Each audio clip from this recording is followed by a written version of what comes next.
चलो अब अगला टॉपिक है हमारा बेसिक्स ऑफ मैथ्स में ट्रिग्नोमेट्री। ठीक है। ट्रिग्नोमेट्री का मतलब क्या हुआ? ट्रिग्नोमेट्री क्लास 10th में भी सब लोग पढ़े होंगे। इसका मतलब क्या होता है कि it establishes relationship between sides and angles of a right angle triangle. जब भी किसी भी ट्राइंगल में एक साइड और एक एंगल दिया गया होगा, जब भी किसी एक ट्राइंगल में, राइट एंगल ट्राइंगल में एक साइड और एक एंगल दिया गया हो और बाकी सारी चीजों को निकालने के लिए बोलेगा, तो हम लोग ट्रिग्नोमेट्री की हेल्प लेते हैं हम लोग वहां पे। ठीक है। अब ट्रिग्नोमेट्री में सारा खेल किसका है? एंगल का है। एंगल का सारा खेल है। एंगल को मेजर करने के दो तरीके हो सकते हैं हमारे पास। एंगल देखो, हमेशा क्या करते हैं, कहीं पर भी एंगल को हम लोग हॉरिजॉन्टल एक्सिस से मेजर करेंगे। किससे? हॉरिजॉन्टल एक्सिस से। हॉरिजॉन्टल एक्सिस से हमेशा मेजर किया जाता है। दो एक्सिस होती है, ये एक्सिस कौन सा होता है? वर्टिकल। और ये कौन सा होता है? हॉरिजॉन्टल। हॉरिजॉन्टल एक्सिस से हमेशा मेजर किया जाता है। तो सर एंगल मेजर करने के दो तरीके हो सकते हैं अपने पास। एक तो ये तरीका हो सकता है, ऐसे मेजर कर लूं मैं। और एक तरीका क्या हो सकता है, मैं ऐसे मेजर करूं। ठीक है। विद रिस्पेक्ट टू हॉरिजॉन्टल दो तरीके से एंगल मेजर किया जा सकता है। ये कौन सा तरीका है?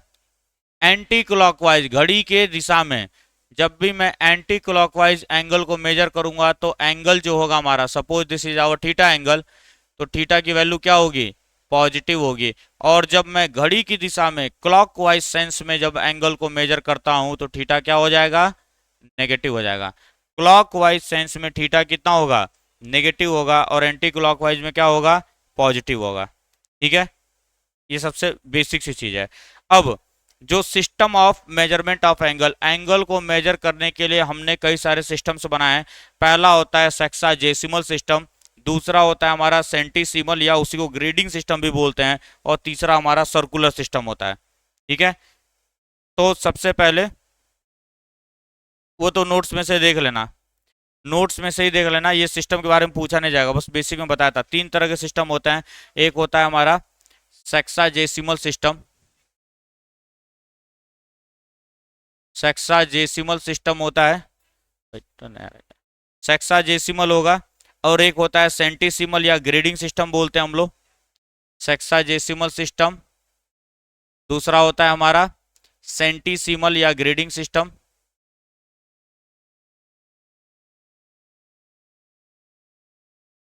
सेंटीसिमल सिस्टम या इसी को हम लोग ग्रेडिंग सिस्टम भी बोलते हैं, ग्रेडिंग सिस्टम भी बोला जाता है। यहां पर मतलब क्या होता है कि एक राइट एंगल 100 मिनट के बराबर माना जाता है, 100 ग्रेड्स के बराबर माना जाता है, 100 ग्रेड्स का डिवीजन करते हैं हम लोग। ठीक है। ये सिस्टम पूछा नहीं जाएगा तुमसे कहीं भी। तुम्हारे लिए सबसे इंपॉर्टेंट ये वाला सिस्टम होता है, सर्कुलर सिस्टम। सबसे ज्यादा इंपॉर्टेंट सर्कुलर सिस्टम है, जो कि हमको क्या बताता है? Degree to radian conversion, degree to radian conversion बताता है। ठीक है। सेक्साजेसिमल का मतलब जो बचपन से पढ़े हो, एक राइट एंगल किसके बराबर होता है? 90 डिग्री के। एक डिग्री किसके बराबर होता है? 60 मिनट के। और एक मिनट किसके बराबर होता है? 60 सेकंड के। यह हमारा सेक्साजेसिमल सिस्टम में आता है। ग्रेडिंग सिस्टम और सेंटेसिमल सिस्टम हम लोग यहाँ पढ़ते नहीं है। एक राइट एंगल को 100 ग्रेड्स में डिवाइड करता है, ये हमारे डोमेन में नहीं है। सर्कुलर सिस्टम ज्यादा इंपॉर्टेंट है। सर्कुलर सिस्टम का मतलब होता है जहां पे रेडियन आएगा, जो कि एसआई यूनिट होता है एंगल का। इसको हम लोग समझेंगे, इन दोनों को हटाओ, ये तो बचपन से पढ़ते आ रहे हो तुम। वन राइट एंगल बराबर 90 डिग्री, डिग्री वाला जो सिस्टम होता है ना, इसी में आता है सेक्साजेसिमल में। और रेडियन वाला किस में आता है? सर्कुलर में। तो सर्कुलर ज्यादा इंपॉर्टेंट है। सर्कुलर में एक बात याद रखना कि 180 डिग्री जो होता है वो पाई के बराबर होता है, और पाई क्या होता है हमारा? रेडियन में होता है। सर्कुलर सिस्टम हमें क्या देता है? एसआई यूनिट ऑफ एंगल, जिसको हम क्या बोलते हैं? रेडियन बोलते हैं। ठीक है।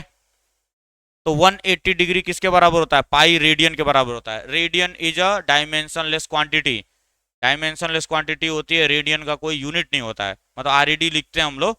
और रेडियन को रिप्रेजेंट करने का तरीका पाई के ऊपर ऐसे सी बना के भी कहीं कहीं लिखा होता है।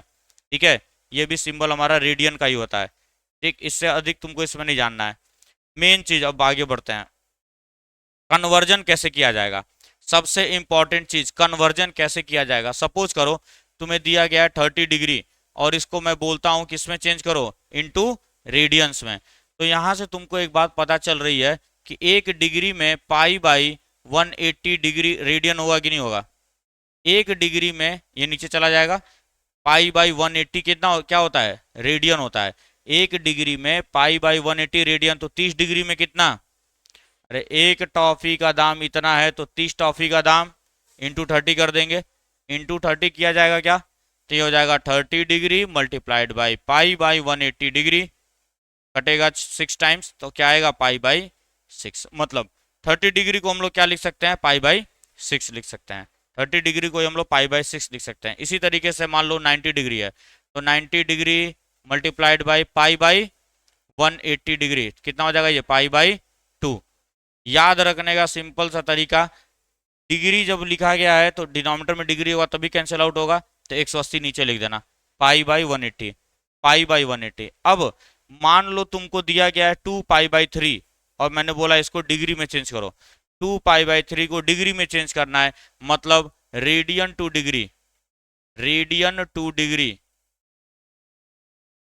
रेडियन से डिग्री में कन्वर्जन करना हमें। और दिया गया है, सपोज करो इसी को चेंज करता हूं मैं, पाई बाई 6, पाई बाई 6 दिया गया है। हम सबको पता है 180 डिग्री किसके बराबर होता है? 1 रेडियन के बराबर होता है पाई। तो 1 रेडियन किसके बराबर हो जाएगा? यहाँ से 1 is equal to 180 degree by pi लिख सकता हूँ कि नहीं मैं? यहाँ पाई से डिवाइड, यहाँ पाई से डिवाइड, 180 डिग्री पाई रेडियन के बराबर होता है। ठीक है, तो 1 रेडियन किसके बराबर हो जाएगा? 1 रेडियन किसके बराबर होगा? 180 बाई पाई के बराबर होगा, 180 बाई पाई के। तो पाई बाई 6 रेडियन किसके बराबर हो जाएगा? Pi by 6 multiplied by 180 degree by पाई। जब भी रेडियन से डिग्री में कन्वर्ट करना होगा, पाई हमेशा ऊपर आता है, इसको काटने के लिए पाई नीचे आना पड़ेगा कि नहीं? तो 180 बाई पाई को पलट देते हैं हम लोग, पाई से पाई कट गया, इससे कटेगा 30 डिग्री। क्या 30 डिग्री आ रहा था कि नहीं? पाई बाई 6 को हम लोग क्या लिख सकते हैं? 30 डिग्री, और 30 डिग्री को क्या लिख सकते हैं हम लोग? Pi by 6। जैसे मान लो दिया गया 2 पाई बाई 3, 2 पाई बाई 3 कितना हो जाएगा? तो 2 pi by 3 multiplied by 180 degree by pi, pi से पाई कैंसल, इससे ये कैंसिल होगा 60 टाइम्स, और कितना आ जाएगा? 120 डिग्री। तो 2 पाई बाई 3 को हम लोग क्या बोलेंगे? 120 डिग्री बोलेंगे। तो सबसे इंपॉर्टेंट है इस चीज को याद रखना, degree to radian conversion, radian to degree conversion. तो मैं इसको फॉर्मूला बना के ही लिखवा देता हूं, फॉर्मूला बना के लिख लेते हैं हम लोग इसको, कि जब भी तुमसे बोला जाए degree to radian, degree to radian बोला जाए, डिग्री से रेडियन में कन्वर्ट करने के लिए कभी भी बोला जाएगा तुमको, तो तुम क्या करोगे? एक्स डिग्री जो भी वैल्यू दी हुई है उसको क्या करना? पाई बाई 180 से मल्टीप्लाई कर देना है। और अगर रेडियन टू डिग्री बोला जाता है, रेडियन टू डिग्री अगर बोल दिया गया, तो क्या करोगे? एक्स रेडियन है, इसको मल्टीप्लाई करेंगे 180 बाई पाई से। आती बात समझ में इतनी? ठीक है ना? ठीक है। अब क्वाड्रेंट्स के बारे में देख लेते हैं। अपने पास हम लोग कौन सा कोऑर्डिनेट सिस्टम पढ़ते हैं? हम लोग कौन सा कोऑर्डिनेट सिस्टम पढ़ते हैं? एक्स वाई वाला जो पढ़ते हैं उसका क्या नाम है? कार्टेशियन कोऑर्डिनेट सिस्टम या रेक्टेंगुलर कोऑर्डिनेट सिस्टम बोलते हैं, दोनों नाम है उसका। तो एक कार्टेशियन कोऑर्डिनेट सिस्टम या रेक्टेंगुलर कोऑर्डिनेट सिस्टम में 2D में 4 डिविजन्स बनते हैं। ध्यान से समझना इस चीज को, 4 डिविजन्स बनते हैं। एक्स एक्सिस थोड़ा एंगल पे लेके चलते हैं, 0 डिग्री, रेडियन में लेके चला जाए इसी में ले चलते हैं, 90 डिग्री, 180 डिग्री, और 270 डिग्री। और क्या यही 360 डिग्री हो जाएगा कि नहीं? यही होता है, सही। First quadrant, second quadrant, third quadrant, fourth quadrant, सबको पता है फर्स्ट क्वाड्रेंट में सारे एंगल पॉजिटिव होते हैं, क्योंकि क्लास 10th में तुम लोग 0 से लेकर के 90 तक का ट्रिग्योमेट्रिक रेशियो बताया गया था, T ratio, sine 0, sine 90, sine 45, ये सारे बताए गए थे। 0 से 90 तक जो ट्रिग्योमेट्रिक टेबल था, क्या उसमें सारी वैल्यू पॉजिटिव थी कि नहीं? सारी वैल्यू पॉजिटिव थी, इसका मतलब फर्स्ट क्वाड्रेंट में सारे ट्रिग्योमेट्रिक रेशियो पॉजिटिव बनते हैं। कैसे बनते हैं उसको भी जल्दी जल्दी देख लेते हैं। उससे पहले साइन थीटा क्या होता है? P/H होता है कि नहीं? Cos theta B by H होता है, tan theta P by B होता है। Similarly cosec theta B by B H by P, sec theta H by B and cot theta B by P, यही होता है। अब मैं चार पॉइंट्स ले रहा हूं, एक पॉइंट यहां लेता हूं, पहले इसको समझते हैं। यहां पर एक ट्रायंगल बनेगा। अगर ये एंगल हमारा थीटा है तो ये परपेंडिकुलर का काम करेगा, ये बेस का काम करेगा और ये हाइपोटेनस का काम करेगा। और जब हम लोग वेक्टर पढ़ेंगे तो हम लोग एक बात को समझेंगे कि ये हाइपोटेनस और कुछ नहीं है सर, एक रिजल्टेंट है कि नहीं है। ये तो हमेशा ही पॉजिटिव रहने वाला है, हमेशा ही पॉजिटिव रहने वाला है। सर कैसे पता आपको कि हमेशा पॉजिटिव रहेगा? कैसे पता हमेशा पॉजिटिव रहेगा? क्योंकि क्या होगा, एच की value root over P square plus B square होगा कि नहीं? Root over P square plus B square Pythagoras theorem के हिसाब से root over P square plus B square होगा। किसी भी नंबर का स्क्वायर करूं, चाहे निगेटिव हो चाहे पॉजिटिव हो, पॉजिटिव हो जाएगा। बी अगर निगेटिव भी है तो भी इसका स्क्वायर पॉजिटिव हो जाएगा। Positive number when get added with positive number will give us positive number. एक पॉजिटिव को दूसरे पॉजिटिव से जोड़ेंगे तो पॉजिटिव मिलेगा हमको, और पॉजिटिव रूट के अंदर है तो भी क्या निकल के बाहर देगा? पॉजिटिव वैल्यू ही देने वाला है। तो एक बात याद रखो, एच यहाँ पे पॉजिटिव रहने वाला है। पी, पी भी पॉजिटिव है कि नहीं है, क्योंकि एक्सिस में ऊपर है कि नहीं है। पी भी पॉजिटिव है कि नहीं है, क्योंकि राइट में है कि नहीं है। हम लोग सब लोग पढ़े हुए हैं कि सर ये पॉजिटिव होता है एक्स एक्सिस, ये पॉजिटिव वाई एक्सिस होता है, ये नेगेटिव एक्स एक्सिस होता है और ये नेगेटिव वाई एक्सिस होता है कि नहीं। तो अगर कोई चीज यहां पर है तो इसका कोऑर्डिनेट क्या लिख सकता हूं मैं? एक्स कॉमा वाई, एक्स भी पॉजिटिव वाई भी पॉजिटिव। तो अब ध्यान से देखना जरा, साइन थीटा को जरा देखो। इसमें साइन थीटा क्या होता है? P by H. यहां पर पी भी पॉजिटिव है और बी भी पॉजिटिव है, और ये ऑलरेडी पॉजिटिव होता ही होता है। एच हमेशा पॉजिटिव होता है। अरे भाई एच की वैल्यू क्या होगी? Root over P square plus B square होगा। अगर मान लो पी निगेटिव भी है तो स्क्वायर उसका पॉजिटिव नहीं हो जाएगा? बी अगर निगेटिव भी है तो उसका स्क्वायर पॉजिटिव हो जाएगा कि नहीं हो जाएगा? दो पॉजिटिव नंबर को जोड़ के स्क्वायर रूट के अंदर डाला हूं तो ऑलवेज पॉजिटिव होगा कि नहीं होगा? तो एच को तो चेक करना ही नहीं है तुमको, H will remain always positive. H हमेशा पॉजिटिव रहने वाला है, एच को तुम्हें चेक ही नहीं करना है। बात समझ में आ गया ना? यहाँ बता दिया, ये निगेटिव हो पॉजिटिव हो कोई मैटर नहीं है, क्योंकि स्क्वायर बैठा हुआ है, स्क्वायर पॉजिटिव बना देगा उसको।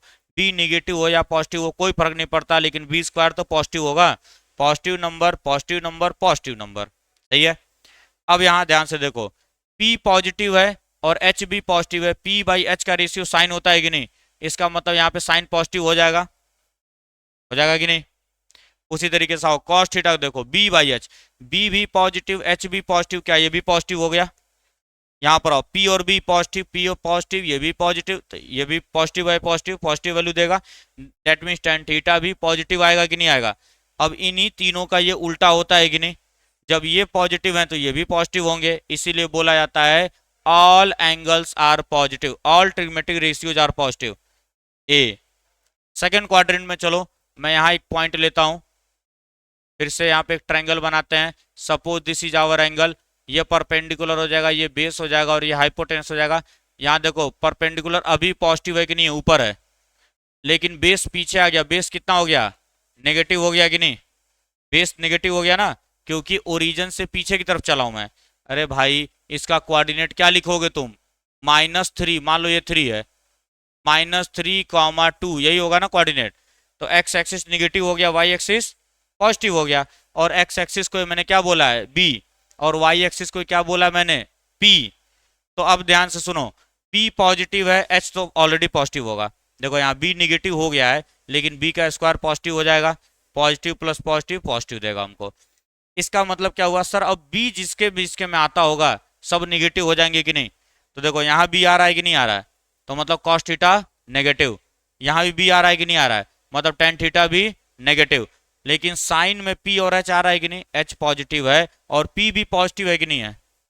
P भी पॉजिटिव है, तो साइन थीटा क्या हो गया? पॉजिटिव। साइन का उल्टा कोसेक, वो भी पॉजिटिव होगा कि नहीं होगा? इसीलिए बोला जाता है सेकेंड क्वाड्रेंट में साइन पॉजिटिव होता है और उसका उल्टा कोसेक भी पॉजिटिव होता है। ठीक है, तीसरा पॉइंट मैं यहां पे कहीं ले रहा हूं, ये एंगल बन रहा होगा, सही है। ये परपेंडिकुलर, ये बेस का काम अगेन करेगा, ये हाइपोटेनस। अब परपेंडिकुलर भी नेगेटिव हो गया कि नहीं हो गया? अब परपेंडिकुलर भी नेगेटिव हो गया, बेस ऑलरेडी नेगेटिव है, दोनों नेगेटिव हो गए। तो अब देखो पी बाई एच निगेटिव हो जाएगा कि नहीं? पी बाई एच ये भी निगेटिव हो जाएगा, क्योंकि एच तो पॉजिटिव है ना। निगेटिव बाई पॉजिटिव करूंगा तो निगेटिव ही आएगा।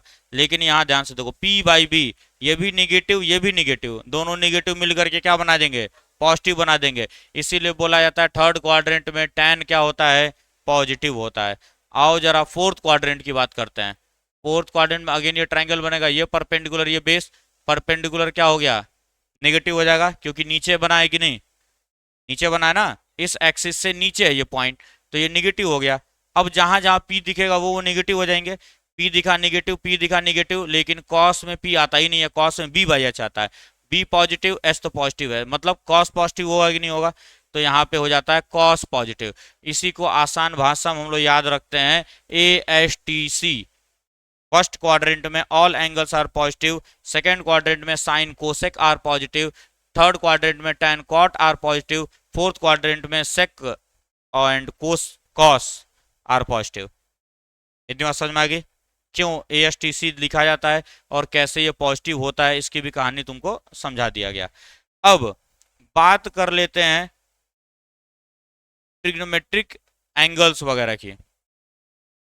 जैसे हमको पता है कि 0 degree, 30 degree, 45 degree, 60 degree and 90 degree, इनकी वैल्यूज हमको पता है ना? इनकी वैल्यूज हमको पता है। लेकिन अगर एंगल इनके अलावा आ जाए तब क्या करेंगे? अगर इनके अलावा एंगल्स आ जाते हैं तो क्या किया जाएगा? तो अब उसका रूल समझो जरा। एक रूल याद रखना है कि जब भी कभी भी 90 डिग्री या 270 डिग्री लिखा गया हो, 90 डिग्री और 270 डिग्री लिखा गया हो, ये कॉम्प्लीमेंट्री एंगल्स होते हैं कि नहीं? 90 और 270, अरे 270 का मतलब -90 लिख सकता हूं। इधर से जब घूमूंगा क्लॉकवाइज तो ये -90 नहीं हो जाएगा? तो 270 को कई किताबों में -90 भी लिखा जाता है, तो उसमें कंफ्यूज मत होना। -90 का मतलब 270 डिग्री लिख सकते हैं हम लोग, ठीक है। 90 और 270 अगर लिखा गया है तो याद रखना साइन किस में बदल जाता है? कॉस में। मैं एंगल नहीं लिखा हूं, सिर्फ साइन लिखा हूं। साइन बदल जाता है कॉस में, कॉस बदल जाता है साइन में, tan बदल जाता है, इसका कॉम्प्लीमेंट्री कौन होता है? tan का कॉट।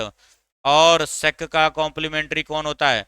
कोसेक। ध्यान से सुन लो, मैंने एंगल नहीं लिखा है यहाँ पे कहीं पर भी, मैंने सिर्फ लिखा है साइन बदलेगा कॉस में, एंगल लिखेंगे हम लोग बाद में अभी देख करके, ठीक है ना? एंगल अभी लिखा जाएगा। और अगर कभी भी 180 या 360 डिग्री लिखा गया है तो नो चेंज, कोई चेंज नहीं होगा। 360 डिग्री और 180 डिग्री पे कोई चेंज नहीं होने वाला है, कोई चेंज नहीं होगा। अब इसको समझते हैं, इसका मतलब क्या हुआ? इसका मतलब क्या हुआ, अब इसको समझते हैं।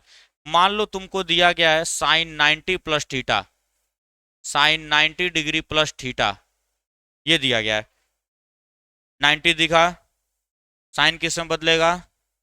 कॉस में। साइन अपने कॉम्प्लीमेंट्री में बदलेगा, तो यहां लिख देना कॉस और एंगल थीटा, एंगल लिख देंगे।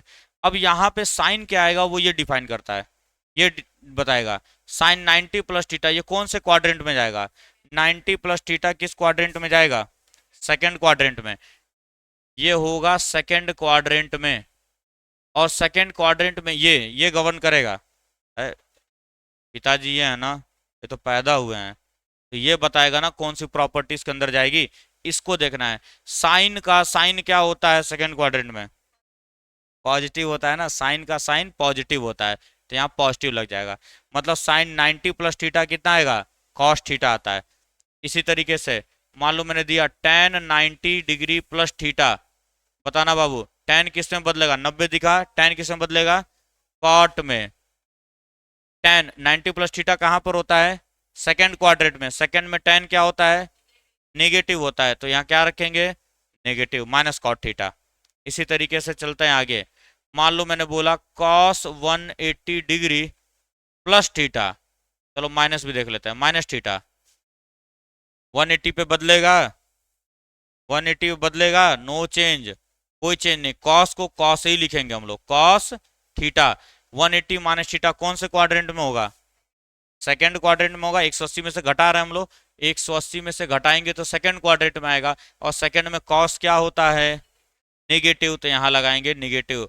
बाबूजी बताएंगे बेटुआ के साथ साइन क्या लगेगा, ये गवर्न नहीं करता है, ये गवर्न करता है इसको। अब इसी तरीके से साइन 120 डिग्री की वैल्यू कितनी होगी, साइन 120 की वैल्यू कितनी होगी, साइन 120 की वैल्यू मैं इसको लिख सकता हूं क्या, साइन 90 प्लस 30 लिख सकता हूं। अभी हमने पढ़ा 90 जब भी दिखे तो साइन किस में बदलेगा, कॉस में, 30 ये कौन से क्वाड्रेंट में होगा, सेकंड, सेकंड में साइन क्या होता है, पॉजिटिव, कॉस 30 की वैल्यू √3/2, ठीक है, √3/2। इसी को करने का एक और तरीका था, सर साइन 120 को मैं 180 में से 60 घटा के भी तो लिख सकता हूँ, 120 को मैं 180 माइनस 60 भी तो लिख सकता हूँ। अरे लिख सकते हैं भाई, 180 माइनस 60 डिग्री, साइन बदलेगा 180 पे, नहीं बदलेगा, तो क्या रहेगा, ये साइन ही रहेगा। और 60 डिग्री कौन से क्वाड्रेंट, सेकंड में साइन क्या होता है, तो पॉजिटिव रहेगा, साइन 60 की वैल्यू क्या वही आ रहा है कि नहीं आ रहा है, तो दोनों तरफ से तुम निकाल सकते हो, जहां से तुम्हारी मर्जी हो, जहां से तुम्हारी मर्जी हो वहां से तुम इसको निकाल सकते हो। अब तीन चीजें और हम लोग देखते हैं, साइन माइनस थीटा क्या होता है, माइनस साइन थीटा होता है, कॉस माइनस थीटा क्या होता है, कॉस थीटा होता है, ten minus theta minus tan theta होता है। ये कैसे आता है इसको भी देख लो जरा। साइन माइनस थीटा को तुम क्या लिख सकते हो, साइन 0 डिग्री माइनस थीटा लिख सकते हैं कि नहीं, बोलो। कोई भी चीज नेगेटिव है इसका मतलब जीरो में से घटाया गया होगा, जीरो में से घटा होगा तभी नेगेटिव आया होगा, 0 - थीटा लिख सकता हूं मैं। बाबू जब भी जीरो 360 लिखेगा चेंज नहीं करते हम लोग, तो ये साइन थीटा ही हो जाएगा। साइन 0 - थीटा कौन से क्वाड्रेंट में आएगा, फोर्थ क्वाड्रेंट में आएगा कि नहीं, ये 0 डिग्री था, 0 - थीटा मतलब फोर्थ क्वाड्रेंट में आ रहा है कि नहीं, फोर्थ क्वाड्रेंट में साइन क्या होता है, नेगेटिव होता है, इसीलिए क्या आता है यहाँ पे, नेगेटिव आता है। इसीलिए हम लोग बोल देते हैं sine minus theta minus sine theta. इसी तरह से बाकियों को चेक कर सकते हो तुम, cos minus theta cos theta हो जाता है, और ten minus theta minus tan theta हो जाता है, सही है। इतनी बात हमको समझ में आ गई है, ठीक। अब कुछ आइडेंटिटीज हैं उनको देख लेते हैं, जैसे ये तीन आइडेंटिटी तुम लोग क्लास 10th में ही पढ़ के आए हो, स्क्वायर आइडेंटिटी जिनको हम बोलते हैं, sine square theta plus cos square theta is equal to 1, 1 plus tan square theta is equal to sec square theta, 1 plus cot square theta is equal to cosec square theta. ये class 10th में हम लोग पढ़ करके आए हुए हैं, सही है, ये क्लास 10th में पढ़ाया गया था। अब इसके बाद हम लोग को पढ़ना है 2 थीटा, साइन 2 थीटा का फॉर्मूला होता है 2 साइन थीटा कॉस थीटा, और टेन वाला भी बता दें, छोड़ो टेन वाला रहने दो, cos 2 theta 2 cos square theta -1, 1 minus 2 sign square theta ये भी होता है, और cos square theta minus sign square theta होता है, और एक और होता है 1 minus ten square theta upon में 1 प्लस टेन, इसको रहने दो, ये पूछता नहीं है, फिजिक्स में नहीं आएगा, सही है। ये दो आइडेंटिटी सबसे इंपॉर्टेंट है हमारे पास, साइन 2 थीटा कॉस 2 थीटा, इनकी वैल्यू याद रखना है तुम्हें, क्योंकि कई बार हमारे फिजिक्स में यूज होता है ये। इसी तरीके से टेन 2 थीटा, टेन 2 थीटा कितना होता है, टेन 2 थीटा कितना होता है, 2 टेन थीटा अपॉन में 1 minus ten square theta, 2 tan theta upon में 1 माइनस टेन स्क्वायर थीटा। यही साइन 2 थीटा भी होता है इसी तरीके से, साइन 2 थीटा में होता है 2 टेन थीटा अपॉन में 1 प्लस टेन स्क्वायर थीटा, ठीक है। टेन के रिस्पेक्ट में अगर बात की जाए तो साइन 2 थीटा का एक और फॉर्मूला होता है 2 टेन थीटा अपॉन में 1 प्लस टेन स्क्वायर थीटा, इसको टेन में लिखा जाए तो 1 minus ten square theta upon में 1 प्लस टेन स्क्वायर थीटा, नहीं उल्टा बोल दे, हाँ सही है, और यहाँ पे 1 - tan² साइन में होगा 2 tan थीटा अपॉन में 1 + tan² थीटा। सेम यही फॉर्मूला बनता है, बस वहां पे प्लस हो जाता है। ठीक है, आगे साइन A + B का फॉर्मूला, ये फिजिक्स में तुमको मिलेगा कहां पर, जब वेब ऑप्टिक्स पढ़ोगे क्लास 12th में, वहां पे यूज किया जाता है साइन A + B का, और भी कई जगह पे यूज होने वाला है। साइन A + B का फॉर्मूला होता है sine A cos B plus cos A sine B। अगर यहाँ माइनस लगा होगा तो यहाँ पे माइनस लगा देना। ठीक है, साइन A - B का फॉर्मूला हो जाएगा sine A cos B minus cos A sine B। ठीक, कॉस A + -B का फॉर्मूला क्या हो जाएगा, cos A cos B minus plus sine A sine B। ठीक है, अब इसका यूज कहां पे करते हैं हम लोग। सपोज करो तुमसे पूछ लिया कि साइन 75 डिग्री की वैल्यू बताओ, what will be the value of sine 75 degree. क्या टेबल में होता है साइन 75? नहीं होता है। तो मैं इसको क्या लिख सकता हूं, जो मुझे पता है उसके रिस्पेक्ट में लिख सकता हूं, मैं उसके टर्म्स में लिख सकता हूं। साइन 45 डिग्री प्लस 30 लिख सकता हूं कि नहीं। 75 को 45 + 30 लिखा जा सकता है, क्या बन गया है, साइन A + B बना कि नहीं। तो क्या हो जाएगा, sine A cos B plus cos A sine B।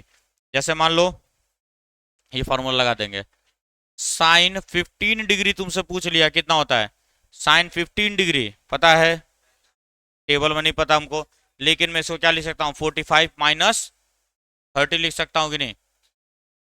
45 - 30 degree, 45 - 30 degree, अरे 15 को 45 - 30 लिखा जा सकता है। फिर से क्या हो गया फॉर्मूला, साइन A - B, यहाँ से फॉर्मूला लगा देंगे, वैल्यू हमको पता चल जाएगा। मतलब याद रखो, जो एंगल नहीं पता उसको उस एंगल्स के टर्म में तोड़ना, जो वैल्यू पता होती है 45 30। अब इस 75 को 60 + 15 मत लिख के चले आना, 60 तो तुमको पता है, 15 पता है क्या, नहीं।